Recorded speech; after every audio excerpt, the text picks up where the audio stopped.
investigate. I will Okay, see. no worries. I'll take over in a bit. So, yeah, as Tetra hinted towards earlier, all they need is one more game to temporarily actually overtake Team Nut or pull even. I'm not exactly sure. We're going to take a look at the standings after the second game here. But if Team Nut, is dropping the ball a little bit today, and if they are not able to win this series, which I believe is going to take place as our final match of the day against the A-Team, then RPG might be in a really good spot, evading the relegation points, evading the relegation rankings for those playoffs, and potentially staying in the league without going through the Crucible. So that is definitely their big, big goal for now. Second map, as you saw here, is going to be the Infernal Shrines. Test, 1, 2, 3. I think that sounds much better. Marvelous. I just did a quick unplug and replug, so hooray. That seems to be the case. It's either restarting Discord or unplugging and replugging. Great success. Nice. All right. I'll let you know if it gets any worse again. Shall do. There's an okay chance, because I've heard different issues coming from other people, that it could be a app we are using issue as well. So yeah, you still hear like an occasional crackle, but it's a little better than before. Okay, maybe for the playoffs we can try a different app and see what happens. Sure, absolutely, we can certainly do that. There's many apps to choose from that allows us to communicate. Apps for days. We could use the Blizzard app. That is correct. So, ladies and gentlemen, we have Diablo and Hammer banned out by the side of RPG, KT removing Genji, and MJ's Alex Straza. Fairly reasonable choice. That it is. Tetra, you were mentioning earlier, what happens if RPG wins that game? Are they going to pull even with Team Nut, or are they overtaking them? If they win, they overtake Team Nut. They'll have 3 points. They will overtake them by 1 whole point. They will move up. RPG will move up to 10 points. Nice. But difference is, Team Nut, they have one more game series for the day against the A-Team, whereas RPG, they have a second series as well, where they can maybe achieve some more points. The fact is, if RPG 2-0 both their games today, one's against CE, so it's unlikely, but it's possible. Yeah. If they do that, then they will overtake not only Team Nut, but KT, assuming that KT are not able to find a map against the one. That is amazing. That is pretty amazing, actually. So many things left to be achieved for RPG. Definitely that 6 rank is definitely going to be their main goal for now, because that means they only need to win one game to prevent the Crucible from happening. And for now, Infernal Shrines, once again, with Tyrael being deployed. So RPG, they continue to pick at least one of those heroes that is not very frequently seen in the HGC China. That is true. They're banning out Garrosh as well. He was a little bit of a problem for them in the last game. And, well, this could potentially be the Judgment Hinterland Blast that RPG ran last 2 days ago as well. So, sticking with the theme of, turns out Hinterland Blast is good. This seems to be RPG's new strategy. Yeah, absolutely true. And, I mean, if you saw Locktar play that, or how he played that false end in the last game, right? You're definitely like, okay, let's give that hero to him again, because he can make those gusts work. We saw some spectacular gusts yesterday. They were used to keep him alive from an enemy onslaught. They were used to make those plays happen by pushing enemies into the backline. And already, what kind of an aggressive composition that is that RPG brings to the table here. Not only picking the Chromie, but picking Tracer on top of it. So triple squishy ranged assassin coming in from RPG. That is a lot of burst damage, potentially. If it is actually going to be a Hinterland Blast, then oh boy, that is going to be very scary. Here we see a bit of counter burst damage, some pressure to be applied to that Chromie, to that Tracer, even to that false set in the form of the Kharazim. That is going to help at least a little, but it might not help Hape and TWT, who are going to be pressured in terms of vulnerability. The double support, though, might be enough. Yeah, you mentioned the double support, and Kharazim is not your average double support. He is basically a mix between support and melee assassin, and he's going to hit very hard, and especially against all those squishy targets, a well-coordinated Kharazim aggression can always make these heroes suffer. Another thing he brings to the point is definitely going to be the Earth ally against Tracer to stop her auto attacks from hitting that hard, and maybe we're even going to see a Divine Palm, so that, you end up countering the Chromie burst damage, especially after a Temporal Loop. The Tracer Bomb can be countered this way as well. So yeah, 7-sided, with Tyrael as a solo tank could get a little bit of value because he was probably going to be a little isolated from the rest of his backline, but he has Sanctification if he wanted to go that route, so he could as well just very well dodge it. Yeah, they have ways to either force a fight with Temporal Loop, Judgment, or Hinterland Blast for Blast. Wow, Hinterland Blast for Blast. Hinterland Blast for Burst. Or they have disengage tools with the Mighty Gust, the Sanctification, like you said, and fight control stuff, the Slowing Sands. They have options. RPG, a surprisingly flexible comp. That is correct. Can they make that flexible comp work? I mean, they already made the Zagara work in game number 1. They made her look very, very good even. So can they repeat that success from game number 1 and take the series with a 2-0? We're going to find out with RPG and the Chicken on Tracer. Once again, MJ on that Malfurion. We see Sa playing the Chromie, C on Tyrael, and Locktar and Falstad once more. And on the right, it is KT with Hope on Karazim, Timeless on the Johanna, TWT on Deckard Kane, Hikari on Blades, and Hape is bringing out the Hanzo. Now... Oh god, Sa, please. What is it? Oh, Look at his oh no, he's trying it again. Are you kidding me? It just didn't work. It was bad. Learn. So for those of you who weren't able to watch yesterday, especially the RPG game, it was a game on Tomb of the Spider Queen, and Sa played said Chromie again. And if you take a look at the build, you're going to notice that, where's the Time Walker's Pursued? No, he didn't pick it. He went for a full W build, full Dragon's Breath build, featuring Mobius Loop at level 7, which is very funny because Mobius Loop is not really a commonly seen talent in HGC. It lowers the cooldown of Dragon's Breath, but also lowers the damage. And as such, well, Chromie was basically just a little gnome, a little dragon gnome on wave clear duty, but not really contributing much to those team fights. So I really hope he's... I mean, go for the W build, right? With Temporal Loop, it might actually hit really hard, but don't go for Mobius Loop. Yeah, I mean, like you said, if they go for the Dragon's Eye, I will actually be accepting of this. This build, maybe at full stacks, can kill Shrine minions. Otherwise, I'm not so sure. Also, aiming his own minion wave there, thinking that Johanna would stay around a little longer, not going to get any extra damage there. Yeah, also some cute little scouting there with the Sandblast checking out that bush, because you definitely do not want to face check that when you're so close to the enemy team's territory. So now that they have vision, or that they know where the enemy team's at, they're going to start their own mercenary camp just in time to basically counterbalance that. I'm going to tell you one thing, Tetra, though. Chromie didn't even need to be there if she had taken Time Walker's Pursuit. She could have actually activated it. Boom. Better scouting than Sandblast ever could. And I usually try to avoid encouraging the memes. Actually, I'm lying. I always encourage the memes. But, ladies and gentlemen, because of this W build, you all have, for this game, my permission and open season to make Q on minion jokes. Because there is no bronze talent, so there is no value of queuing on minions. Yeah, if we see Sa doing that, maybe because of reflexes, you know, maybe because of habits, then feel free to mock him here a little bit. That is definitely well-deserved. All right, ladies and gentlemen, the game continues on. No kills have happened up to this point.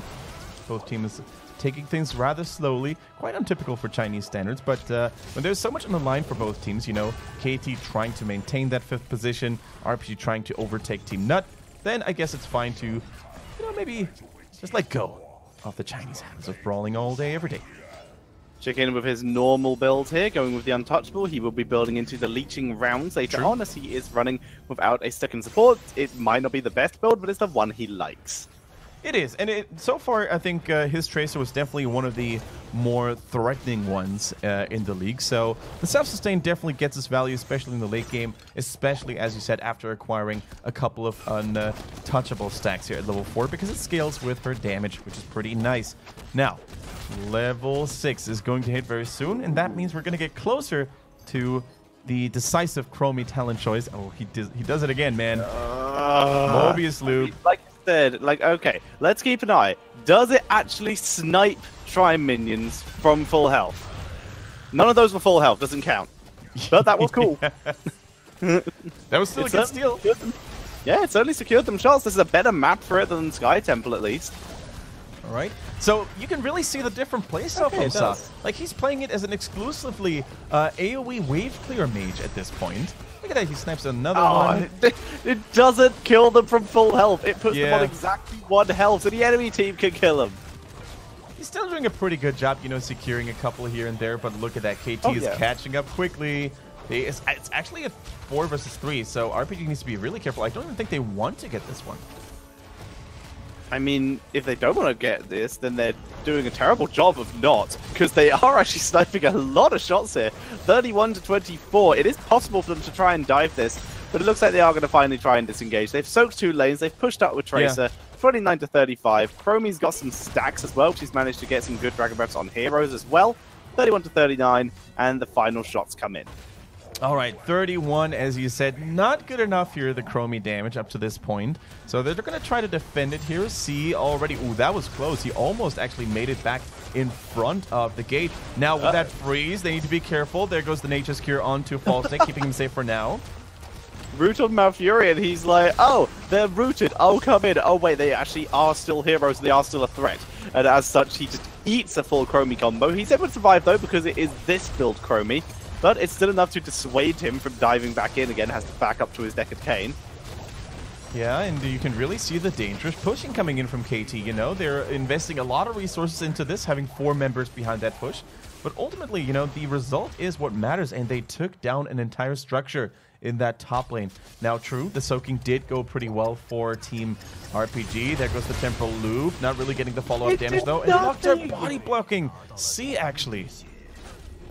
What, like, okay, so here's what I don't get. Unless they are planning on going for Hinterland Blast later, why would you go for the Temporal Loop here? The Summoning Sands is zoning, but the fact is, the whole point of Temporal Loop is Chromie can usually very nearly blow up an entire hero normally. But you have removed her main damage source in the form of that Dragon's Breath in exchange for Wave Clear. And you're still going for the hero burst. You are putting a lot of trust in your team. And yes, once Gathering Storm is stacked, once Falstad gets Hinterland Blast if he goes for it, that's going to make a difference. That's a long-term investment and requires coordination and potentially several heroics as opposed to just one. Yeah, that is true. And you basically saw it right there, right? The W hit Decker Cane in the face, and it barely touched him. That's how impactful the Mobius loop is when it comes to crippling your own damage. True, the cooldown reduction is nice, as Tetra said, especially when it comes to dealing with minion waves. So I could see a little bit of, you know, thought process behind that yesterday on Tomb of the Spreader Queen, where wave clear is of the essence, where it's absolutely mandatory to have it.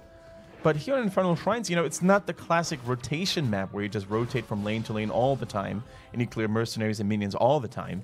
So unless in the late game where Saw can really turn up and amplify his damage because of his level 1 stacking quest, and he's going to dominate those shrine minions, I have yet to see the full value. But as you said, Turiel Judgment, by the way, coming in. So all their eggs in one basket. Boom! Boom! That's more like it. Lockdog gets pulled in by the Condemned, though. The counter attempt coming in, but nice barrel roll avoiding here. Stay a while, listen. Only really hits Malfurion while Chicken in the backline does damage to TWT. He's focused down. Bunker is used on at the Chromie point. Last him to get in the bunker. TWT gets palmed. This is going to allow him to escape. Palm working, even though it didn't get it. Chromie damage, not enough to snipe anymore. So much damage on the one hand for RPG, but so much protection in that move by KT as well. We saw all the power of the double support here. The Divine Palm, Dragon's Arrow coming through, hitting 2. And that's a turnaround attempt with Hape returning from base after that initial blow-up. The spawn time is still so low, but the fight went on long enough, he just revived and came back for it. But now, finally, the next objective, spawning RPG, grabbing their first kill of the game. And with that, a slight experience lead, despite losing the first Punisher and losing First Blood. Yeah, so once again, a really cute blow-up there by RPG. Very well executed, especially between C and Locktower there. The Turiel Falstad combo. A touch of 2015. Judgment into Hinterland's Blast. That used to be the hotness when the game was still very, very young back in the days. So it's good to see these nostalgic moments coming back here now. For now, though, can they finally contest and commit to dealing with that shrine here? We're going to see C already trying to put the pain onto the enemy team. Falstad still trying to clear and get a little bit of momentum going in the top lane. He should really join his teammates, though. I don't think they should go let go of that Puncher just like that. Do we know if Chromie is fully stacked on W? I don't think she is. I don't think we saw a notification. Okay, well, hopefully, Chinese Construction will show us some play. We'll keep an eye out for it. Chicken wrapping it from behind. So they want to make the play. 27-13. Pulse Bomb already down. Stay one and listen. Gets Chromie and Lockstar on the edge. Oh, There's Palm. Judgment. Palm is good, but everyone's really grouped up. Wait for the bunker. Wait for it. No, the timing's slightly off, but they still get the double kill. Looking for the triple temporal loop for good measure. Hope comes back. Hope goes down. And that is the triple kill by RPG. And that worked out so well. What is the bane of KT's existence right now? Not necessarily Chromie, but Chromie in unison with all the other heroes. Look at that. They were so split. We're going to take another look at that replay, by the way. Look at that. Even the Tracer, who's currently slumbering and sleeping, does not end up falling. The recall is there. But look at where they're fighting. They're all over the place. It's so hard for KT to actually lock anyone down. So close with that Hinterland blast to getting the dream when everyone pops out of bunker, but a split second too early. And I have been informed that the W quest for Chromie is already fully stacked at about 6 minutes and 7 seconds. So that's pretty good, but yet, in that case, I'm even more unimpressed by the damage. But like a lot of those Shrine minions is allowing them to try and make this play right now. You know, it's starting to tickle a little bit more. I think that's the best way of putting it now. Decker Kane definitely felt a little bit of the pain here. Here comes another Dragon's Arrow. Blaze trying to follow up with his own stun. Cool animation. Here's the Dragon Arrow coming in here. Chicken being forced to back up as Hope went deep, but not enough for the kill. Potion's keeping him alive with the Punisher down. This is the end of the push. If that was a normal Chromie, Hope might have died there, but he is fine. No, he would have been fine. I'm just being mean now. As we see the wave clear, being very effective for RPG, keeping the pressure on. The keep survived, but it is potentially being set up for a later play. And now I think RPGs, all they're trying to do right now is basically wait for another Hinterlands blast, right? 15 seconds until they can unleash their full damage potential again. Tyrael, by the way, going full bruiser mode. Bound by Law at level 7 for additional slows. Then we have Law in Order at level 13. So you're going to have more hard-hitting smites and a lower cooldown on your shields as well if those abilities, you know, land very efficiently. Chromie gets her ability power immediate boost. This might actually help her with her with her W damage, which can absolutely put the focus onto the enemy team. So I have a little bit of faith there. I believe with this build, actually, you can get 2 Dragon Breaths off in the time that overpower is active. Am I right? Or I need to check that. Yeah, you can check that, definitely. That's an interesting question, actually, because, you know, her Quantum Overdrive is lasting for 10 seconds. So let's actually do the math here real quick. Yes. So the Mobius Loop reduces the cooldown by 50%. Oh, hang on. Dragon Arrow doesn't hit anyone. So 50% normal cooldown is 14. So it's a 7-second cooldown. Yeah, you do get 2 in. Hinterland Blast by Deckard Kane gets absolutely deleted here as they begin pushing forward, looking for Hikari, Temporal Loop, full Chromie combo. Palm's good. Nice Palm. Twilight Dreambird for it as well, but with Karazim silenced by the Dream, he's not able to heal the Blaze and gets killed off himself. And that is currently the problem for KT, right? Although those saving tools are hitting and connecting for the most part, like the Divine Palm, like the Bunker here, for instance, it's just not enough. The damage from RPG is going to overwhelm them eventually. Lockter now putting a little bit of additional pressure onto the top lane. They're dominating and invading the enemy team's half of the map here. KT, they are struggling so hard. 40 stacks, by the way, on that Sandblast quest for Chromie. So he's also going to hit a little harder in that regard very, very soon. 35 on Falstad. I would argue that's potentially easier to hit than Chromie's Q. Yeah. So not great there that Chromie is getting more stacks than you. So good job, Sar, there. But it's still a huge amount of damage for Locktar. Yeah, and, you know, as we said, we can now see... I'm actually starting to dig this a little bit more. Like, I'm still not thinking that Sa has found the new go-to build on Chromie by any means. But at least we can see a little bit of thought, you know, put into this build with a Quantum Overdrive there, level 16 as well. Here goes the Temporal Loop again. So much burst damage onto Karazim, who's safe for now because of that Spell Shield that he picked at level 13. Smart adaptation. Very helpful, keeping him alive there, but here's the second shot. Huge damage. Spell Shield expired as they move forward with Chicken looking for it. Judgment. Hinterland snipes Karazim on the edge, but keeps Hape alive. He still goes down, though. The palm given, but not getting the value as the triple kill is achieved. The triple kill is achieved. Bound by law. It's Make going to it a slow quad. down Hikari even more. The movement speed from the Swift Retribution at level 7 is so good as well, with that hyper mobile Tracer and falls there right after Tyrael, right behind him. So there's only so many people you can palm. There's only so many people or so many shots you can absorb with that bunker. And although KT really tried to tailor a hyper defensive composition against RPG, they're just getting overpowered and overwhelmed 24/7 in those teamfights now. And at this point, teams should realize that this is what RPG are doing. This should have been realized after game 1, and we should have started seeing cleanse supports. Cleanse and burst protection supports, maybe someone with maybe taking Tyrael for themselves as like a little bit of self-shielding. Any kind of protection is required here. The bunker has been fantastic. That's the only tool they have really brought to protect against what is now becoming the consistent theme for RPG. That is correct. I mean, instead of the Deckard, you could have gone for an Uther, for example, for a Rhaegar. Would have been perfectly fine. A big Dragon's Arrow connecting this time. Tracer is safe again, though. She is so slippery. KT can touch her. Timeout for Chromie, just to be sure as well. Stay a while and listen is dropped. Chromie combo not landing this time. Tried to predict, but KT not go exactly where she had hoped. Down goes the keep. This is going to be the first keep of the game, and catapult pressure will begin to build up. I don't think this will be a core unless they are able to get this kill on Timeless and maybe another hero. Timeless goes down. They might actually try core. Looks like they're moving in to make an attempt at least, but the Immortal is already, the Punisher, sorry, is already down. They're going in. They don't care about the keys. Okay, they don't care mind. about the core. They find another target with a max range Hinterlands Blast. If Chicken is going to fall, though, that core call is a little bit in threat. Chicken keeps his stacks, gets the healing with the leeching rounds, they are going to get the full team wipe. Are they going to chase him? No, they let him go. Let him go. Begin burning down the core. Minion wave arrives. C's going to be able to tank this even with no mana. Scroll of Sealing for good measure, but it's not going to work. And that is going to be GG. 2-0. Actually, they're dropping low. Why are they chasing? Timeless is back. Bless Shield available. Drops a blind. Falso flies to the other side. But there we go. They're finally able to kill it. Tyrael Explosion will finish the core just in case. And that is GG. RPG take game number 2 and a full 3 points versus KT, currently allowing RPG to overtake Team Nut and move out of that bottom 2. They are now, even if they lose 2-0 versus CE, assuming Team Nut don't achieve more than 1 point, RPG are now only 1 game away from avoiding Crucible, from sitting in bottom 2 the entire league season. Tetra, I think I know why Chicken and his boys wanted to hunt down that last remaining target. You know why? That kill actually gave him full stacks on Untouchable.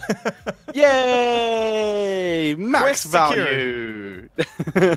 No, in all honesty, though, that was a very, very impressive performance by RPG. Like, when I saw their draft, I was like, aren't you overdoing it right now with triple squishy, you know, damage in the back and with the Tyrael solo tank, which we haven't really seen a lot of in the most recent past. But the moment they executed that Judgment Hinterlands Blast, even the wonky Chromie did a little bit of work there, I'm not going to lie, with those temporal loops. I think they were just too hard to catch, too slippery to lock down for the enemy team. And as you said, I think you raised a really solid point. They had no cleanse against the Judgment. They had no good burst protection with that Kharazim, except for the palms, but there's only so many people you can palm at the same time. So maybe instead of that Deckard Cain first, maybe put an Uther in there, or instead of the Kharazim, go for a Medivh. I don't mind the Deckard Cain first. I think that's just playing the standard game. That's playing the standard realize draft, the second you realize that that is happening, I do agree that the second support might have been different. Kharazim's good, but there are no other damage supports that really do offer that kind of thing. Medivh, like you said, might have been the only choice, just due to the fact he can actually offer mage-like damage if he completes his Arcane Rift. But that requires him to live, and there's a whole lot of bursts in the enemy team. He's going to have to be pretty on point with Force of Wills to have a chance of surviving that. Otherwise, then, I don't know. I'm just looking for supports here. We're looking at maybe, I mean, the question is, do you even need to go for double support against that, right?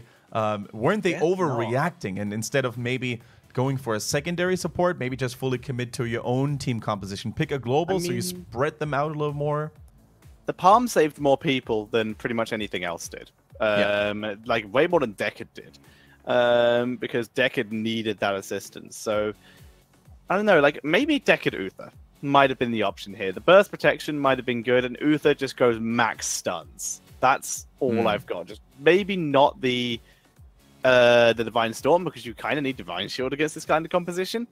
But I don't know. That's a really tough one. It was just straight up a tough game. It's that one was thing, well right? played by PUBG. It's one thing to sort of try and stop the bleeding by going double support against that triple assassin style, but if you try to stop the bleeding when the damage is too high and the wound is too great, you're not going to get anything out of it. So maybe, I'm not saying what they did is wrong per se. I'm just saying that maybe another way they could have played it was maybe, going for another beefy target so they wouldn't have taken that much damage over time. Maybe a Thrall, for example, could have worked in there.